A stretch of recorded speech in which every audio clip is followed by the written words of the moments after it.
Recently, this channel passed 20,000 subscribers. Funnily enough, on the exact day this happened, pianist Denis Zhdanov also passed 20,000 subscribers. Denis and I collaborated on a couple of videos in the last year, so I thought it only fitting that we'd team up once again to celebrate this joint milestone. In today's video, we're going to offer our differing perspectives on piano music from the early 20th century, a period of musical history characterised by radical innovation and immense stylistic diversity. Denis, in case you didn't know, is a world-class pianist, so we'll consider these extracts from a performer's perspective. I am not a world-class pianist, so we'll instead approach the music from a compositional perspective. Let's see what each of us has to say.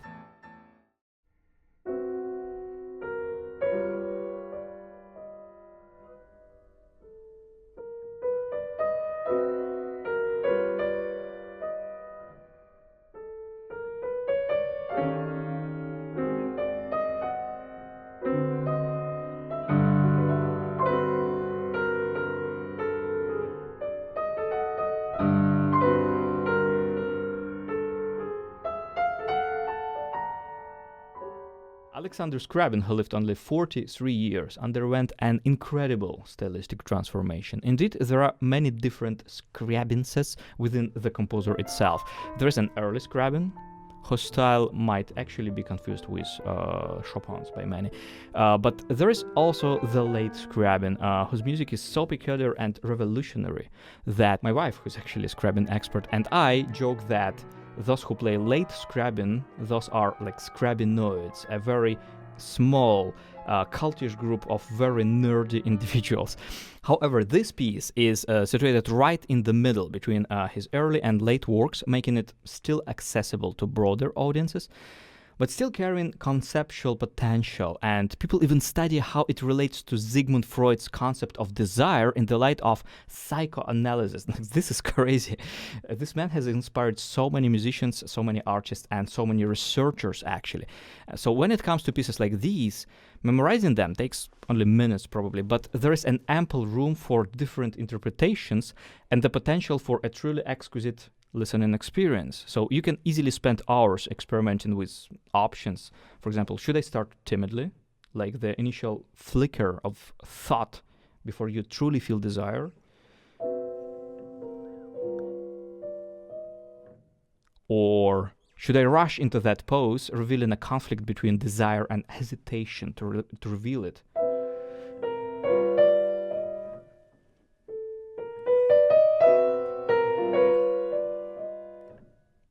Which of these three tenuta notes is more significant? The first one? The second one? How do I even interpret a piece which starts with pianissimo, has very local, very few poco crescendo and small crescendo indications, despite a tremendous texture development which starts from this very tiny, narrow chord to something like this?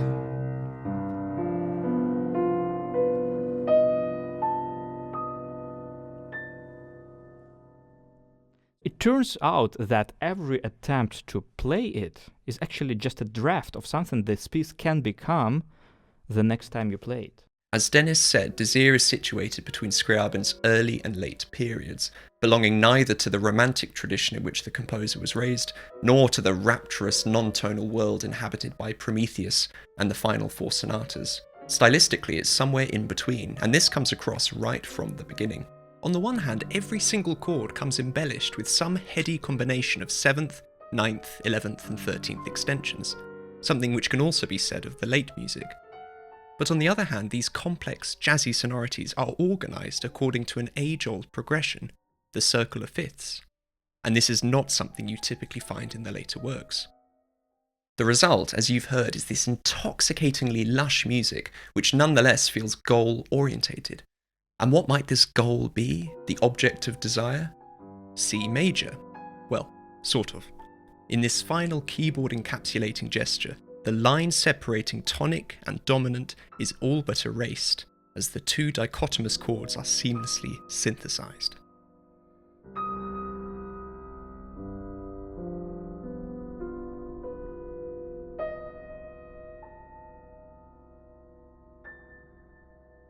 tension, resolution, consonance, dissonance, Scriabin unifies these opposing forces, perhaps reflecting his megalomaniacal desire to bring all of mankind into an ecstatic state of oneness.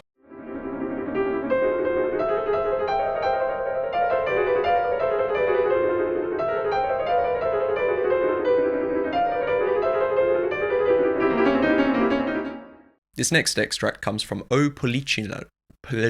This next extract comes from O Polichinelo, a popular encore piece by Villa-Lobos. The puppet Polichinelo, whose variants include Polichinelle, Pulcinella, and Punch, as in Punch and Judy, has inspired many musical depictions over the years.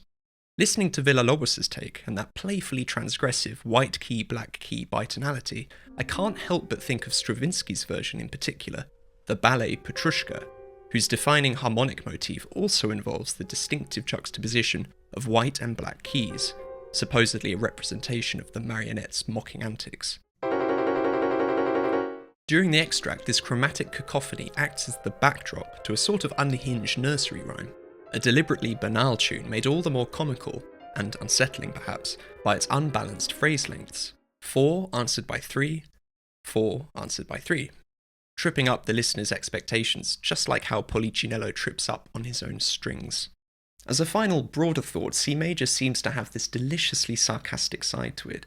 It's the simplest key, the beginner's key, the foundation for so much pedagogical literature, all of which makes it ripe for musical mocking. This piece may seem much more challenging than it actually is, because you basically have to remember just very simple chords and add some neighbor black keys, which is very basic for any pianist. And this martellato technique is actually very also common in piano playing. It doesn't really require much practicing time. So this piece falls into a category I would call an ovation generator, because such pieces can get audiences very excited, even if played with some technical and musical flows. Art is as diverse as life itself and serves multiple purposes. Some art is capable of even expressing philosophical concepts, while other is designed to just have fun and entertain. And the entertaining aspect is of course gaining more and more significance in modern world, because if you don't provide pure fun, at least sometimes, you're less likely to excite the wide audience. So I like to look at different classical musicians and see what is their ratio in the repertoire of pieces which are solely entertaining and pieces which are more serious, like conveying more serious ideas and thus requiring a certain effort to appreciate fully. Personally, I might slightly prefer Rachmaninoff's Polichinelo, even though it's a very early Rachmaninoff's work, written when he was like 19 years old, and this supposedly comedic character sounds sometimes almost like militaristic in Rachmaninoff's version.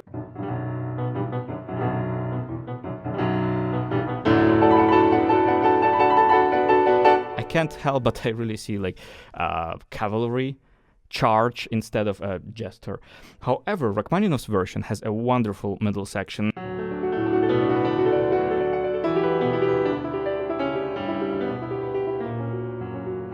Yeah, where you understand actually that behind this entertainer mask there is a soul capable of genuine love, care, passion, and perhaps even wisdom. So this adds an extra dimension of meaning and depth to this supposedly entertaining piece.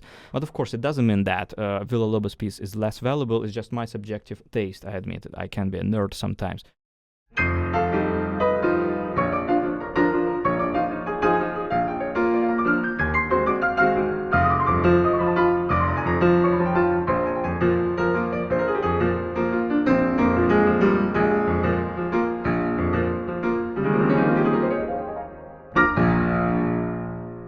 Next up is the rambunctious ending to Gershwin's Prelude No. 1. What strikes me about this section is that it serves two functions simultaneously. Firstly, it's the climax. The main theme is returning in emphatic octaves, and it can no longer be confined to a single register, zipping up and down the keyboard at will. Nor can it be confined to the vanilla B-flat diatonic scale, making liberal use of chromaticism, flattened notes, and even the whole tone scale. But as well as being the climax, this section is also the coda. Gershwin is wrapping up the musical discourse in part through the classical device of dominant and tonic pedals, but also through an almost Beethovenian fixation on this motif. Encircling the jazzy flattened seventh, this gesture repeats in different octaves, and is then hammered out in rhythmic augmentation, as if there really is nowhere left for it, or the piece as a whole, to go.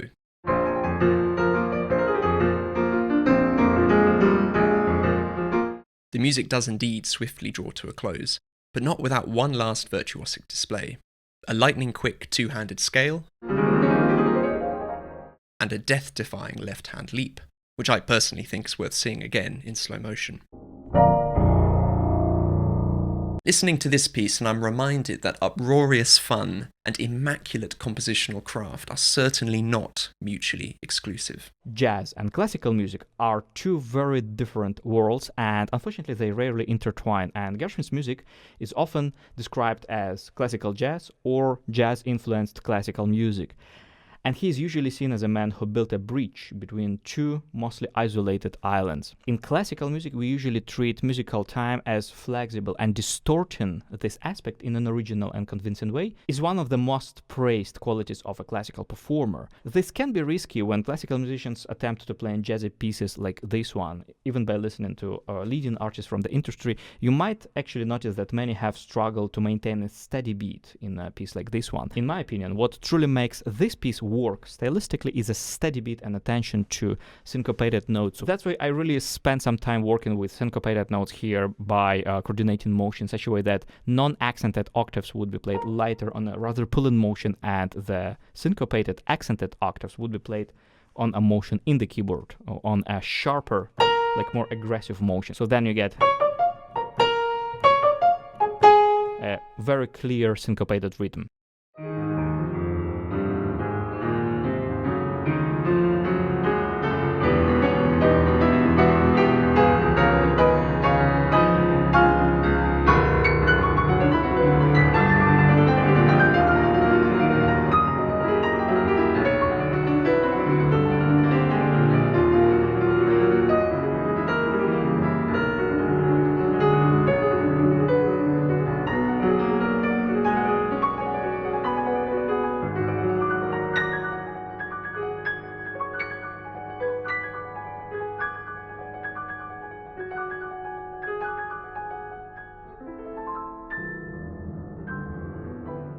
We conclude with quite simply one of the greatest moments in all of piano music, the glorious climax to Ravel's Ondine.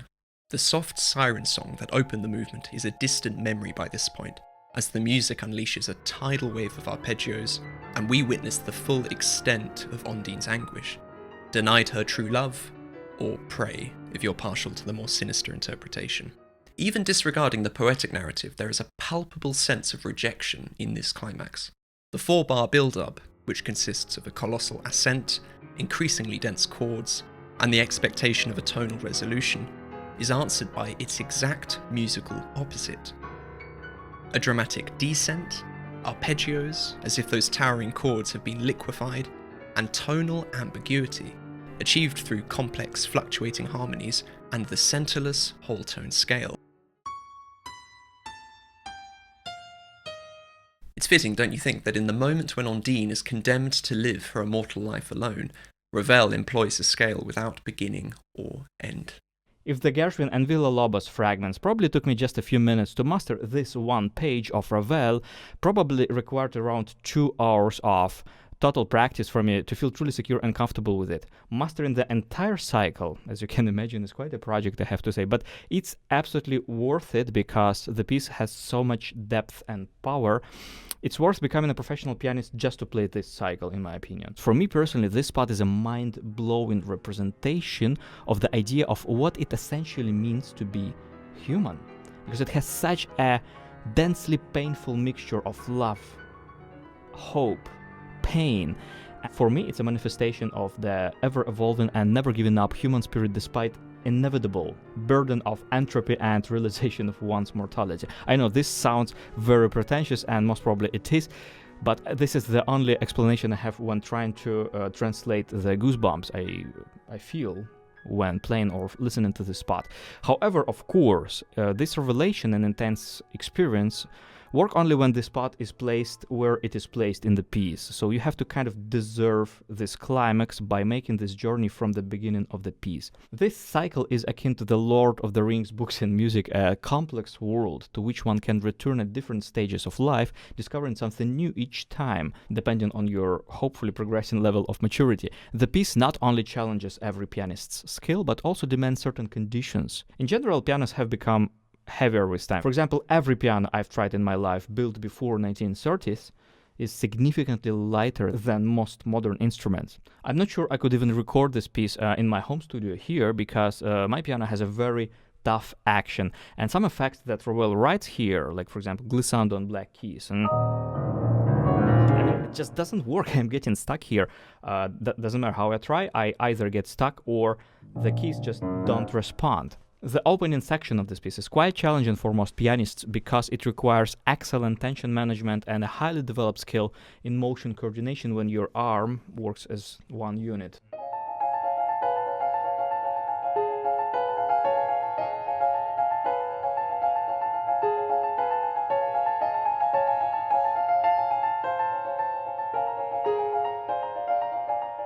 But if your piano has a very heavy action, for example, or not regulated properly, even if you're a great player and manage to play every note correctly, it won't sound as effortless and transparent as it should, compromising the artistic outcome, unfortunately. So there you have it. I hope you enjoyed our differing perspectives on these extracts. But now I'd love to hear from you. What did you think of the music? Were there any details that either of us missed? Let me and Denis know in the comments. And if there are any other pieces that you'd like us to talk about, then why don't you drop your suggestions in the comments as well. Big thanks to Denis for collaborating with me. You can find this video on his channel, but with his own original introduction and conclusion. Go watch that, subscribe to him, subscribe to me as well. Thanks for watching. See you soon.